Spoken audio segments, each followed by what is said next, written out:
Hello friends, स्वागत आहे माझ्या यूट्यूब चॅनल आर.डी. फार्मामध्ये. आणि मित्रांनो, या व्हिडिओमध्ये आपण डिस्कस करणार जी DMER फार्मसीची मित्रांनो 2025 ची एक्झाम झाली होती. तर मित्रांनो, या एक्झामची जे सेकंड रिस्पॉन्स शीट आहे ती आलेली होती. म्हणजे तुम्हाला तुमचं फायनल कोर्स समजलेला आहे की या एक्झाम मध्ये तुम्ही कोणते आन्सर टिक केले होते आणि त्या बेसिसवर 200 पैकी तुम्हाला किती मार्क येत आहेत हे समजलेलं आहे. आता हे सेकंड रिस्पॉन्स शीट आल्याच्या नंतर मित्रांनो नेक्स्ट प्रोसेस काय असेल, तर याचं डिस्कशन मित्रांनो या व्हिडिओमध्ये आपण डिटेलमध्ये करणार आहेत. मित्रांनो, तुम्हाला माहिती आहे आर.डी. फार्मा युट्यूब चॅनलवर ज्या काही फार्मसीच्या वॅकन्सीज येतात किंवा महत्त्वाचं नोटिफिकेशन येतात त्यांची सर्वांची इन्फॉर्मेशन सर्वात आधी प्रोव्हाइड केली जाते. आणि त्याचबरोबर मित्रांनो, ज्या स्टुडंटला फार्माकोव्हिजिलन्स या IT डिपार्टमेंटमध्ये जॉब करायचा आहे तर त्यांना मित्रांनो बॅच पण आपल्या RD. Pharma YouTube channel through provide केली जाते. याच्या रिलेटेड इन्क्वायरी करायची असेल किंवा आता डिसेंबरची जी बॅच स्टार्ट होते याच्यामध्ये इनरोल करायचं असेल तर मित्रांनो डिस्क्रिप्शन मध्ये जो मोबाईल नंबर दिलाय ना यावरती व्हॉट्सअप मेसेज करा आणि इन्क्वायरी करू शकता.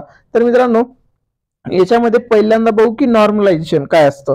खूप साऱ्या स्टुडंटला मित्रांनो TCS एक्झाम घेतल्याच्या नंतर नॉर्मलायझेशनची जी प्रोसेस असते तीच माहिती नसते. म्हणजे एक्झॅक्टली काय प्रोसेस असते.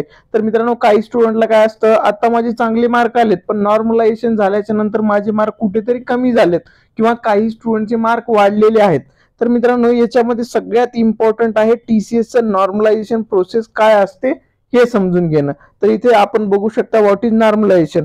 Normalization means adjusting mark of all exam shifts so everyone is judged fairly even if one shift is easy another shift is tough. तर मित्रांनो, नॉर्मलायझेशन जे आहे ना यामध्ये काय केलं जातं, सपोज एखादी शिफ्ट ही हार्ड आहे, टफ आहे, त्याच्यामध्ये जे क्वेश्चन आलेले तेच टफ आहेत आणि एखाद्या शिफ्ट मधला जो पेपर असतो तो इझी आहे. तर इझी वाल्या शिफ्ट साठी स्टुडंटचं काय होईल, जास्त मार्क ते घेतील आणि हार्ड वाल्याचं कमी होईल. सो या दोन्ही शिफ्टचं मित्रांनो ॲव्हरेज केलं जातं. म्हणजे हार्डवाले आणि सिंपलवाले हे सगळे एकाच पेजवर आणण्यासाठी हे लोक नॉर्मलायझेशन प्रोसेस करतात. याचं सिंपल जर आपण समजून घेऊ ना, इथे बघा, if your shift is tough your normalization mark will increase.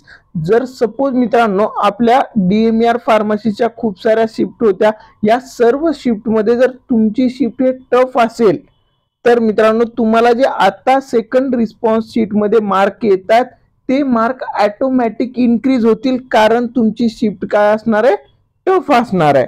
तर अशा ज्या टफ शिफ्ट आहेत त्यांचे मार्क मित्रांनो ऑटोमॅटिक इन्क्रीज होईल. जे की तुम्हाला सेकंड रिस्पॉन्स शीट मध्ये मार्क येतात ते मार्क थोडेसे इन्क्रीज होतील. आणि मित्रांनो आता दुसरीकडे हे बघा, ज्या स्टुडंटची शिफ्ट हे इझी आहे तर अशा सर्व स्टुडंटचे मित्रांनो काही मार्क कमी होतील. तर मित्रांनो आता हे सांगणं खूप डिफिकल्ट आहे की किती मार्क कमी होतील किती मार्क जास्त होतील. हे डिपेंड आहे कोणती शिफ्ट टफ आहे कोणती शिफ्ट इझी आहे. तर हे टोटल नॉर्मलायझेशन झाल्याच्या नंतरच समजेल.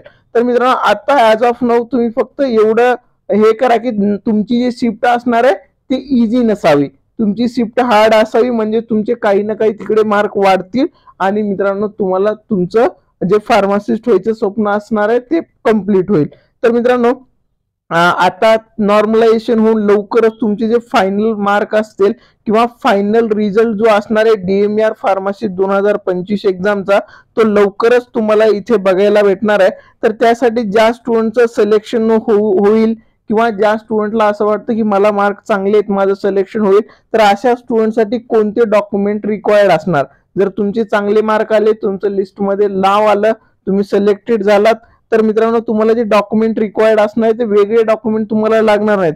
ज्यावेळेस तुम्ही एक्झाम फॉर्म फिल करत होता तर त्यावेळेस जे डॉक्युमेंट तुम्हाला रिक्वायर्ड होते तिकडे तर तेच डॉक्युमेंट लागतील. जसं की तुमचं आधार कार्ड लागेल, डोमासाईल सर्टिफिकेट लागेल, त्याच्यानंतर SSC 10चं मार्कशीट लागेल, 12चं मार्कशीट लागेल, त्याचबरोबर तुमचं डिग्री डिप्लोमा जे झालेलं आहे त्याचं डिग्री डिप्लोमाचं सर्टिफिकेट तुम्हाला लागेल, तुमचं पॅन कार्ड, त्याच्यानंतर तुम्ही जर कॅटेगरी मधून फॉर्म भरला असेल तर कास्ट सर्टिफिकेट लागेल, ओपन मध्ये असेल तर हे डॉक्युमेंट रिक्वायर्ड नसणार आहेत, कास्ट व्हॅलिडिटी लागेल.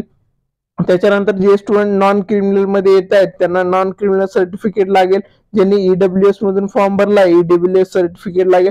सो हे जे डॉक्युमेंट असणार जे मी सांगतोय हे डिपेंड करतं की तुम्ही फॉर्म कोणत्या ह्याच्यातून भरलेला आहे. जर भूकंपग्रस्त म्हणून भरलेला असेल, दिव्यांग म्हणून भरलेला असेल तर वेगळे डॉक्युमेंट लागतील. ज्यावेळेस तुम्ही फॉर्म भरताना जे डॉक्युमेंट दिले त्यानुसारच तुम्हाला डॉक्युमेंट इकडे रिक्वायर्ड असणार आहेत. आणि मित्रांनो सर्व डॉक्युमेंट जे असतात व्हॅलिड असले पाहिजेत, तरच तुम्हाला ते काय करतील, डॉक्युमेंटेशन मध्ये सिलेक्ट करतील. त्याचबरोबर पीसीआयचं जे फार्मसिस्टचं रजिस्ट्रेशन असतं ते पण तुम्हाला इकडे रिक्वायर्ड असणार आहेत. तर मित्रांनो तुम्हाला कुठेही डॉक्युमेंटेशन मध्ये प्रॉब्लेम असेल तर आपला आरडी फार्माचा जो काही मोबाईल नंबर आहे तो तुम्ही सेव्ह करा आणि मला डायरेक्टली मेसेज करून तुमच्या ज्या काही क्वेरी आहेत ते विचारू शकता. आणि मित्रांनो हा व्हिडिओ तुमच्या सर्व फ्रेंड सोबत शेअर करा. आरडी फार्मा युट्यूब चॅनलला सबस्क्राईब करा. आणि फार्मा कोव्हिजिलन्स मध्ये जॉब करायचा असेल ना मित्रांनो, तर मित्रांनो लवकरात लवकर व्हॉट्सअपला मेसेज करा. आपली डिसेंबरची बॅचची ऍडमिशन प्रोसेस स्टार्ट झालेली आहे. थँक्यू.